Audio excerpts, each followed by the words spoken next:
Okay, good. Hi, my name's Eileen Reed, and I'm a registered nurse who worked in the nursing field for many, many years, and recently have been involved with the business called Alpha Wave Wellness. And our focus is prevention, and we are here to give you some tips on how to create that wellness that leads to healing. And you might wonder, alpha wave, what is an alpha wave? Well, an alpha wave is a brain wave that are different electrical patterns that the brain actually produces depending on the activities that it's exposed to. The alpha waves are brain wave emissions that are recorded when a person is in a really relaxed state and when they're in a state of either meditation, or it might be a state of when you do something, listen to some really great classical music. Many things create the alpha wave state. And when you're in that alpha wave state, that's when your body can relax enough to where it doesn't produce the fight or flight syndrome, but rather goes into a more relaxed state. And in that alpha state, that's when the healing takes place. So our focus is to present to you what we call the 9 paths to health. And we've accumulated through 8 different instructors, different classes or modules that are 90 minutes apiece that teach you how to meditate, how to change your breath practice, the techniques of Tai Chi, Qigong, Yin Yoga. Those are all things that create the alpha state. And also we have other things that create the healthy state for us, which is a focus on nutrition. And we also have classes that are dedicated to how to heal the organs and the emotional health. So we have our body is a creation of mind, body, and spirit. And we have to nourish all of those in a philosophy that's called Yang Sheng, where we nourish the body and the life that we have so that we can have a healthier one. So the topics that I'm going to concentrate on today is massage. Now, massage is a very ancient therapeutic technique that is geared towards addressing healing. And massage has been done for many, many years. There's a lot of history to it. But one of the things that we've found about massage is that is a representation of the body at different points that are distant from the body. For example, our organs are in the main part of our body, but we have reflexes that correspond to those organs that are at a distant part of the body, like the hands, the ears, the feet, and the face. So when you stimulate those parts that are at a distance from the body, that also reflects and sends healing and stimulation to the lungs, the heart, the kidneys, the spleen, the organs of the body that are so essential to our health. When organs start to fail, then health is in a very precarious place. So I'm going to show you a quick example of a chart that's going to show how the different organs of the body are reflected in the hand. This is a hand reflexology chart, which you can pull up on different searches. And this particular one is kind of breaks the body down into, let's start with the palm, where there are the organs are reflected in the palm of the hand. And up at the top are the lungs. And over here, a little bit further over towards the thumb, is the heart, if it's on the left. Now, the hand reflects exactly as the body does. So the right hand would have the liver, the left hand would have the reflexes for the heart. Other than that, they're exactly the same. So the process of massage is you would take one hand and use the other for a balance, use the thumb as the instrument for the massage, and you can gently go over the middle of the hand and actually be sending stimulation, healing energy, and the chi that flows throughout our body to the lungs and the heart. And as you move down, it would be the stomach and the kidneys. So as you're seeing the hand, the palm of the hand, we see the major organs. As you move up the fingers, you will find the upper part of the body from the web of the fingers up. Right at the webbing is around the jaw area. So if you have problems with your jaw or teeth, you would want to do some massage right in there. You can go up the digits of the finger and you'll find the ears and the eyes. Going up to the tip of the fingers, you get some stimulation of the brain. And on the edges of the fingernails, you will also find some the meridian, either starting or end points. Like, for example, the heart meridian is right here with the little finger. So we can actually go up each digit of each finger and stimulate the different parts of the body. It improves the circulation. It reduces pain. It's great if you have arthritis. And as you go through the massage, if you find places that are a little bit sensitive or tender, then those are some areas that you want to give some special attention to. You can actually press on that spot, count to 7, then let it go, then go back to that spot and move in a circle and count to 7 again and let it go and then move on. You can always go back to those spots. And as you come down here to between the first finger and the thumb, you're moving into the neck area right in here. So if you have neck aches, right here at the base of the thumb, or you've got some pain relief right here at the webbing on the back of the hand, or you can just go up the neck area on the thumb all the way up to the tip of the brain. And this is where sometimes we have headaches. So attention to the massaging of the hand in all these spots gives attention and brings healing to the organs. And it's something simple that you can do while you're watching TV, and you have all the equipment that no special equipment needed. All you need is to put attention to it. Put attention and a little bit of massage and stimulation. So then we're going to you do this on both hands.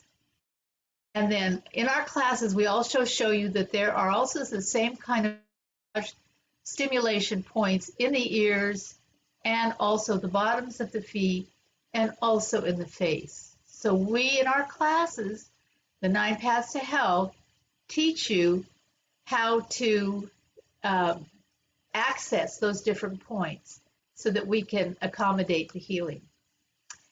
So let's rub our hands together. And Jezebel, if you can remove the chart from our share screen.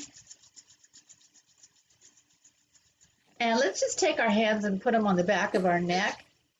There's a lot of really great energy points right back there. And the nape of the neck is an area where you really want to make some space. And you want to bring that head up, bring your shoulders down. And let's take a really deep breath and send that breath down to the belly. Sigh of relief. Let's do 2 more.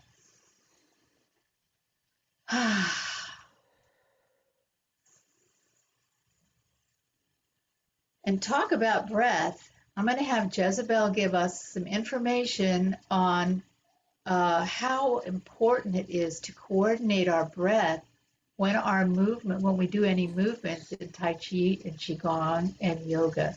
And we have all those classes for you in the 9 Paths. So welcome to Jezebel. Hi, everyone. My name is Jezebel Keneally.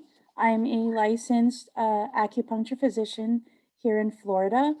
And I'm here to talk to you guys about how breath ties in to the physiology of the body, as well as when we do Tai Chi or Qigong or yoga movements. So gonna share my screen for a sec over here. Sorry, hold on a second.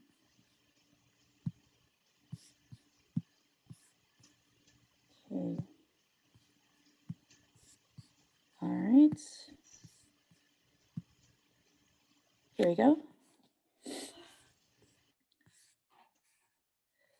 So, oops. Sorry.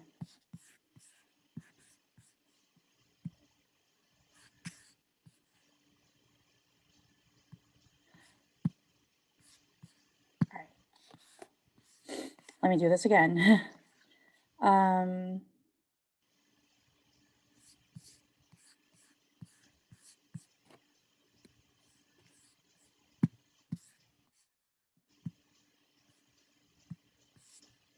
All right.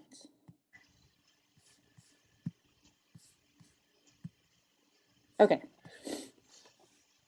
So here we have a picture of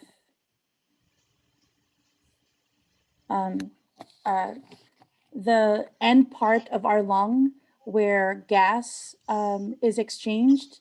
So as you can see, the oxygen that we inhaled goes back into the blood and into our bodies, which is basically the nutrition of each one of our cells. And then carbon dioxide, which is a toxin of our cells, is brought out through the lungs as we exhale. So the reason why I show this is because the simplest way our bodies heal is through the simplest part of our bodies, which are each and every one of our individual cells. So that's why just breathing uh, oxygen in through your nose and carbon dioxide out as you exhale through your mouth is very healing to the body. And another thing that I want to discuss when we do our breathing in Tai Chi, what it also does is the oxygen gives each and every one of our cells the energy that it needs to do its metabolism, which is, you know, the job of each and every one of our cells. And when it does that, it creates heat in the body. So if you're doing Tai Chi or Qigong for a good amount of time, you'll notice that you're actually going to be breathing just a little bit faster, and also that you're going to feel hot. And that's because um, breathing actually accelerates your blood circulation. And that's one way that these different modalities, Tai Chi, Qigong, yoga, helps our bodies with circulation. And circulation is key because it allows each and every one of our cells, again, going back to the simplest terms, to receive the oxygen that it needs to function, as well as get rid of the carbon dioxide that's toxic to our bodies. See, if you have an accumulation of carbon dioxide because your cells didn't have the opportunity to let it out through its exhalation, that's why the body feels tired. And that's where you get fatigue and all these different things because the accumulation of carbon dioxide causes that to happen inside the blood. So that was the second thing that I want to discuss. And the third thing that these modalities help with has to do with our muscles. So if you're familiar with Tai Chi, or if you've watched the video on the Tai Chi from the Nine Paths, you'll notice that with Tai Chi, or if you've watched a Tai Chi movie, the movements of Tai Chi is usually very slow. And the reason for this is that it actually maximizes the contractility of your muscles when you're doing it slow, in order to fully um, remove the blood and then contract, which means to fill it with energy. And then as the muscle relax, it fully accepts the blood to go into the muscles, which is needed to nourish the muscles. Um, so it's honestly an interesting phenomenon because that's another reason why you feel hot when you're doing yoga or Tai Chi, because not only is your circulation improving, but your muscles are really being worked out. You know, even like the small bundled muscles. So you have small bundled muscles and large group muscles. And because of the slow movement of these different modalities, even the small bundled um, muscle cells, and to each individual cell, they also get that opportunity to contract and release and fill with blood with the nutrition that it needs. So I hope you enjoyed that little tidbit on on what Tai Chi can do for you, or you know, Qigong or Yin Yoga. And back to Eileen. Sorry, guys, allergy. Let's see. There you go. Thank you for that information, Jezebel. That was really a great information. And it also reminds me of why it's so important when we're exhaling, have that really low, long exhalation. So we're getting rid of all that carbon dioxide, Right. taking that deep breath in through the nose and then exhaling very slowly. Yeah. And the cool thing about breathing all the way into your gut is you're allowing, you know, the cells in your gut to receive that oxygen and remove the carbon dioxide, because our gut actually has its own enteric nervous system. So it cleanses it out, but not only that, it has 70% of our immune system. So if our immune Right? system, which is our defense, gets all the oxygen that it needs to produce its metabolism, then you're going to have a good immune system. Wow, the body works and Right. how we have all these tips for it. Well, we really thank you for joining us for this little class that we have and we also do one every Sunday in the month of March at 3 p.m. And you can get all the information on our Facebook page, Alpha Wave Wellness, or you can also go to our website, which is alpha-wavewellness.com. And that will give you more information also about how to tune in to our classes that we do. So thank you very, very much for joining us, and we will see you next week. Bye Thank you, now. everyone. Bye.